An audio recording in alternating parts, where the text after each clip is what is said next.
And now I invite Tim Beckett to introduce the Neville Bonner Oration for the year. Please.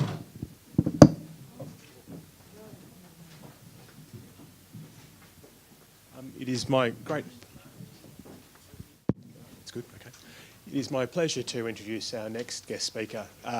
He can certainly be seen as the encyclopedia of all things monarchist, whether it be the Ethiopians, our own monarch, or of course anything else across the globe.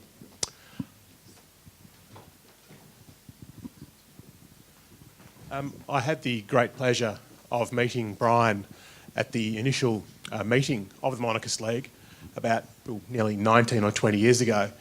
And as George mentioned, I was a bit skinnier then as well. Bryan has been a tireless campaigner, a wonderful mentor, and I think he has been the linchpin of the ACM and of course the Monarchist League throughout Victoria. And it's my great pleasure to welcome Bryan Stertern-Gill. Thank you.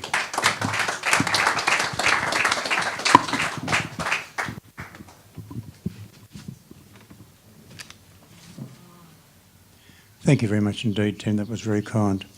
Ladies and gentlemen, the International Monarchist League was founded in 1943 to promote and support the cause of constitutional monarchy worldwide, in the firm belief that monarchy has been, is and will continue to be of inestimable value in establishing, maintaining the stability, security, welfare and dignity of all countries.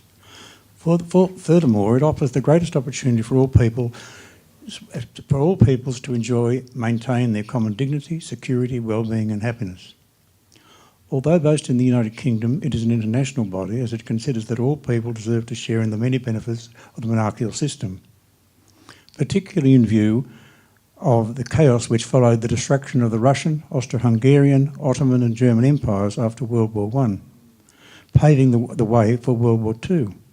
The founders in 1943 were rightly concerned that the same could happen at the conclusion of World War II, as indeed it did, in Romania, Greece, Rwanda, Yugoslavia, Italy, the Yemen, Tunisia, Laos, Libya, Afghanistan, Cambodia, since restored, and Spain, since restored, as indeed was the case in the UK, after the disastrous Cromwellian period, when Tumbledown Dick was deposed and King Charles II was restored to his rightful position.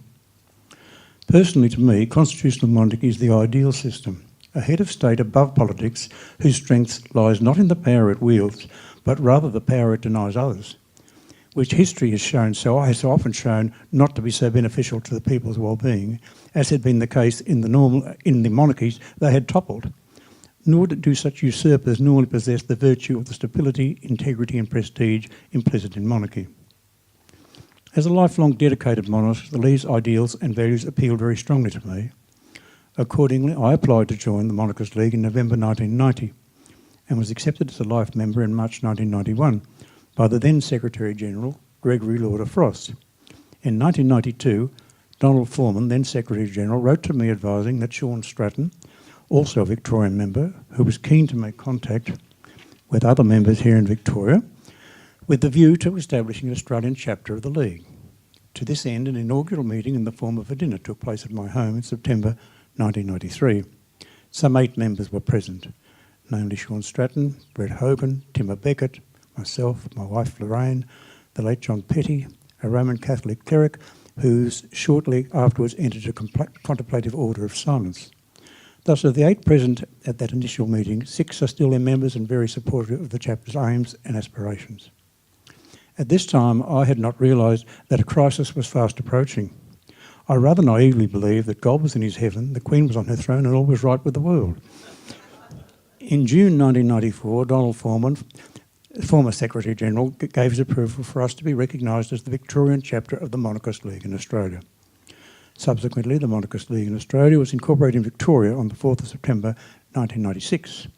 We are also a member of the Council of British and Commonwealth Societies. We here in Victoria have never deviated from our aim of unreservedly supporting our cause, that of promoting and protecting our wonderful and proven constitution and, at its peak, our splendid, dedicated and tireless Queen, Elizabeth II, Queen of Australia. Since our foundation in 1993, while we have worked tirelessly over these 24 years, we've organised many functions to promote our aim. We have also been very fortunate in our guest speakers. not to mention 3 former Governors-General, Professor Blamey, a significant number of state and federal politicians, including Senator Cory Bernardi, to name but a few.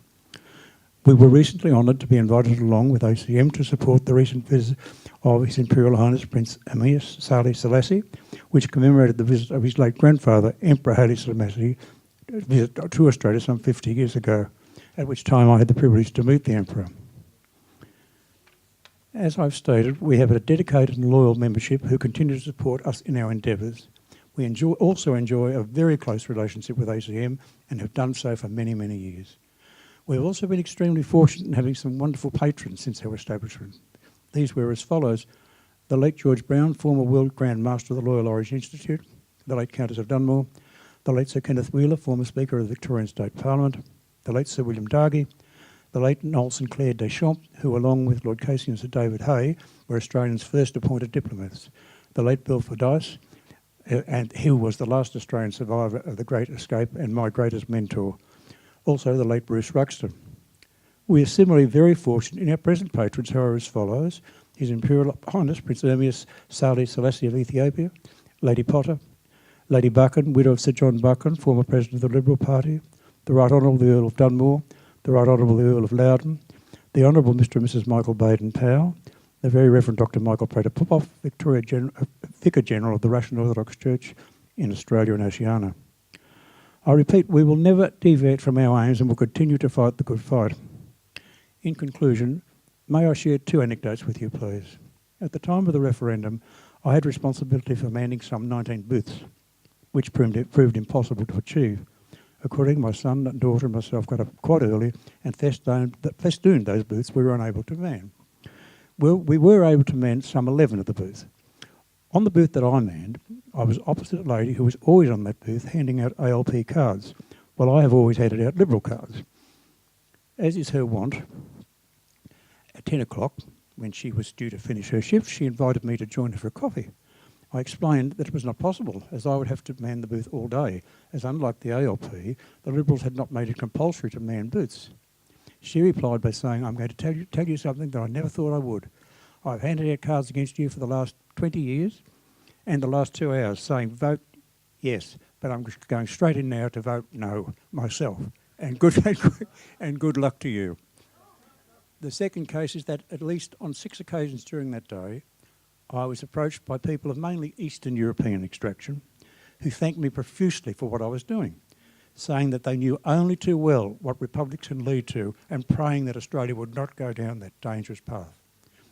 These 2 experiences made me realise more than ever that I was certainly trying to achieve what was best and right for Australia. Thank you very much.